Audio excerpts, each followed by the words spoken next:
Hey, this is Sven, the dumbass from Aborted, and you're listening to the Brutally Delicious podcast.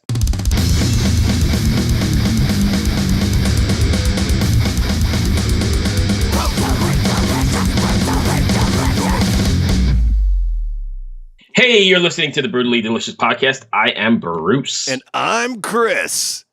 And today, all the way from Belgium. Belgium? Is that where they make the waffles? That is where they make the waffles, and I hear they got really good beer, too. Oh, fuck yeah. We've got Sven from the death metal band Aborted. I know we were looking forward to talking to these guys the other day and kind of missed out, but we're going to go ahead and get them today. Yeah, I just listened to the single, Gloom and the Art of Tribulation. Yeah. And holy shit. Yeah, fucking crazy. Like, if you want to get kicked in the nuts by a fucking metal track, this will do it. So I've had this conversation with many other people before, and before we get them on, I think this is the kind of stuff that you're having a bad day, you go home, and it's super cathartic, right? You put it on, and all your troubles fade away. Yeah, yeah. Or if you go to the metal show and you're kind of down and out and you don't really know what you're going to do, the next thing you know, you're going to be in the pit beating shit up. Right. And if you're at home, you punch the cat, kick the dog, whatever. And Hey, we don't support animal abuse around these parts, man. Hey. I'm not a PETA guy, but I'm just saying. I'm just saying, this is whatever. This music is good for... get in the pit and punch boys and girls. I don't care, but let's not hurt the cats. Right. What are we, the Tiger King? Fuck Carol Baskin. Fuck Carol Baskin. All right, so looks like I've got him queued up, and if you want, we can go ahead and grab him on the line and see what he's got to say. Sure, who are we talking to? Sven, the singer. Sven, okay, perfect. All right, we're calling him now. Okay. Cool, thank you for joining us. How you doing today? Not bad, man. It's a weekend, which means nothing these days, so yeah. Yeah. How are you handling or dealing with the quarantine over there in Belgium? It's all right. I think we're at week 7 or something, maybe more. I don't know. But I've been working from home the whole time. I work from home a lot of the time as it is anyway, so for me personally, it's not the biggest adjustment. Right. Are you finding it? You have to find different ways to get involved with your fans now? Are you doing anything, like internet-based or shows or question and answer kind of things to keep the engagement? Well, we're writing fans on the Facebook page or Instagram and all that shit all the time. But unfortunately, we can't do any live shows since we have 3 members in the United States, 1 in Italy, and then I'm in Belgium. So yeah, that's not going to work. Yeah, nope. that puts a damper on some things, doesn't it? It does. It's convenient at other times because we don't have to see each other, but now we're kind of fucked. So here's, have you ever listened to this podcast before? I'll be honest, I don't listen to any podcast, so no. Okay. Oh, there you go. Well, that's just good. So we're the most popular in the world and on the internet. Oh my God. We have like 3 listeners. We're sick. We're like this. We consider ourselves the Seinfeld of metal podcasts. So it's a metal podcast really about nothing. So awesome. It's a way to have a casual conversation with bands so fans can kind of get to know you better rather than, the typical, what's the name of your new album? Why did you name your album? Okay. Like that shit. Okay. So I apologize profusely in advance. So I have a question. Good, when Americans go to Belgium, how drunk do they get when they drink your beer? Pretty fucking drunk. Because beer in Belgium is pretty strong, is it not? I mean, we got a little bit of everything. We have so much beer, it's not even funny. And it's really cheap too. Like beer in a bar, like a regular beer, you'll pay €1.50, like $1.50. Oh my God. Yeah, so you can imagine how fucking drunk you get, right? Oh. Right. So Sven, let me ask you a question. When you drink beer, would you ever consider drinking Bud Light? I drank Bud Light. It's beer. I'm just saying that because of all the choices in the world to drink, that's Chris's go-to for beer. It's not Bud Light. It's Miller Light. Get it together. I'm not sure what to say about that, man. It's okay. It's okay. Anyway, let's talk about Aborted for a second. I was just watching the new single "Gloom and Art of Tribulation." That is heavy as hell. Thanks, man. Really good stuff. What is your writing process like? Are you guys you're all over the place now, but are you guys taking advantage of like technology and bouncing riffs back and forth, or how does that all work out? Well, that's how we've been writing for the last 10 years. So for us, it like I said, not much has changed. We're writing the next album right now. So usually how it works is, someone will make a demo, write riffs. For the last, I think, 2 records, it's mainly been Ken. He also plays guitar, so he'll record demos at home, send it over, and then we'll chime in and give our opinion or give some ideas to him, and we'll rework on shit until we're all happy with it. Sometimes the Americans will fly to each other and hang out and I don't know, talk about vegan food and write riffs or something.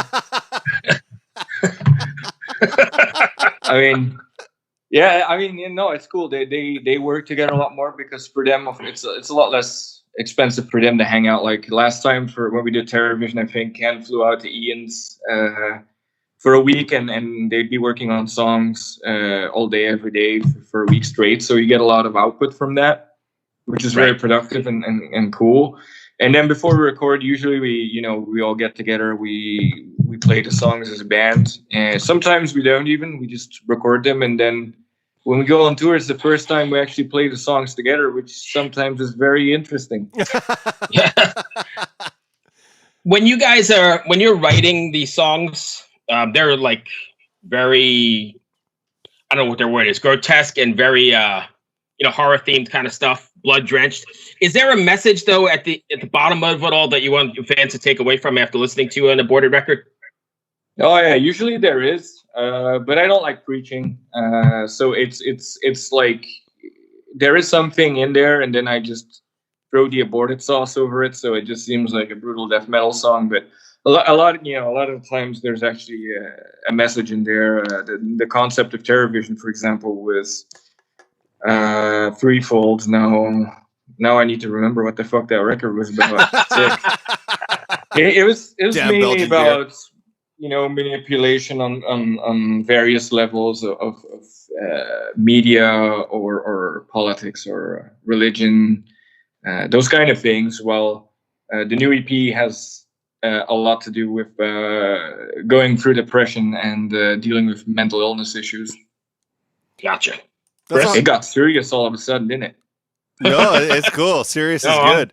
We've mental health is a really important issue, and I think metal kind of reaches out to a lot of people that sometimes suffer that way because it gives them an outlet that's kind of not normal, if that makes any sense.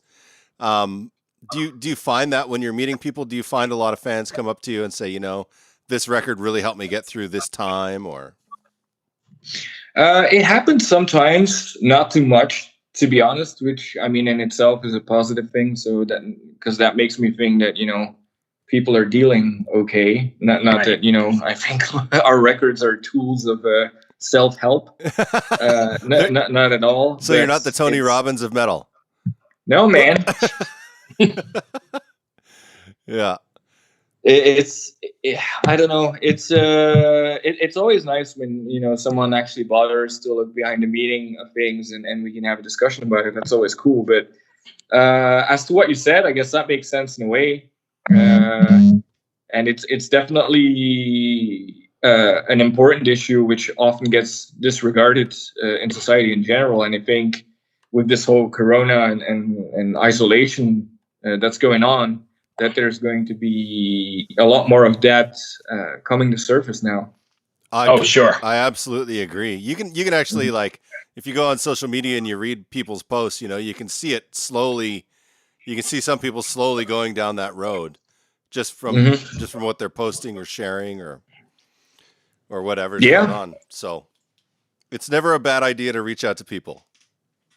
Yeah, absolutely. I mean, honestly, I don't go on social media much anymore because all you see is Trump, and I don't give a fuck. I'm not from the States. So. Right. I don't give a fuck, and I am from the States, so.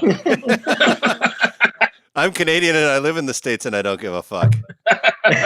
But there's a great Canadian song, you know? I don't give a fuck and I'm off to the rodeo.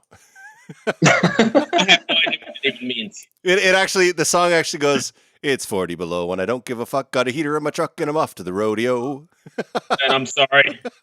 Is that Canadian country music then? That's Canadian country music, yeah. I'm sorry. So if he goes off, he didn't take his meds, he's going to be back to normal again. Bruce, I'm going to get kicked off the podcast here, Sven. So let me ask you one more question about when you're writing material. Are you writing material like for the record or for like how it's going to come across on live on stage? Like you're saying, hey, this is a great place for a breakdown or something like that. Does that make sense? Yeah, I think it depends on the song. Usually we try to do both. And we definitely tried that for Television as well, where we just wanted every song to be a good live song, so we could play eventually, the whole record at some point, which we did on the 70,000 Tons of Metal. God right bless now we're that writing. cruise. Yeah, it's cool. The thing is, you never know until you're actually on stage playing them if it's going to be cool, and sometimes it's just. It's funny because sometimes you're like making videos and like, all right, this is going to be the cool song live. And then you play it live. You're like, what the fuck is this? So it's weird and interesting. But this time around, we're actually going to take a good portion of time before we hit the studio to actually play the entire new record with a full production on stage before recording, so we know what works, what doesn't, what needs to work, and what can we do to make it better. We've never done this, and it's something we really wanted to do, so we actually get the best result possible, because record is one thing, live is a completely different thing, and I think it's very important for bands to write shit that all hits home live. At least for me it is. Sure. So I was reading that you guys founded in '95. Did you ever imagine 25 years later you'd still be relevant and making music? Oh, hell no. When we started, I didn't even imagine making a record. So that was the dream, back in '95. You had to get signed and shit, and you just couldn't like put stuff up on the internet because there was no internet. Right. Or there was, but So was there even MySpace then, or was that around the time of MySpace? Oh, no. Fuck no. I mean, there was just when we started, we were still like tape trading and shit. Yeah, and you had to record a 2-inch tape. No, the digital just started. We were lucky, and then there was this mystical creature called a record store back then, and that was where you get your shit. And that's where you heard about all the new stuff that was coming out too. Yeah, exactly. You'd go, every Friday after school, you go to the record store with your friends, you get a huge stack of CDs to listen through and then see which half of one you could afford back then. Right. And then I would always pick up the Kerrang magazine. Did you guys get Kerrang over there? We didn't, but we have something called Artschok, which was the... Oh, yeah, I remember that. Yeah. Yeah, we have that one. And basically...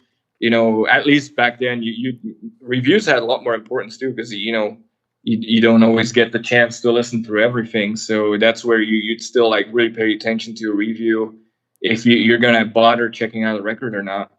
Right, especially when you couldn't just buy one song at a time; you had to spend $10 on a record or whatever. Now you can just now the kids are downloading that one song, and that doesn't really help anybody or prove anything. Yeah. What do you get? What do you get a stream now? Like half a penny per stream? It's crazy. We get money? I don't know. Yeah, exactly. Right. Exactly. If they choose to pay you. You're not in this for the money? What's that? So wait, you're not in this for the money? What's money?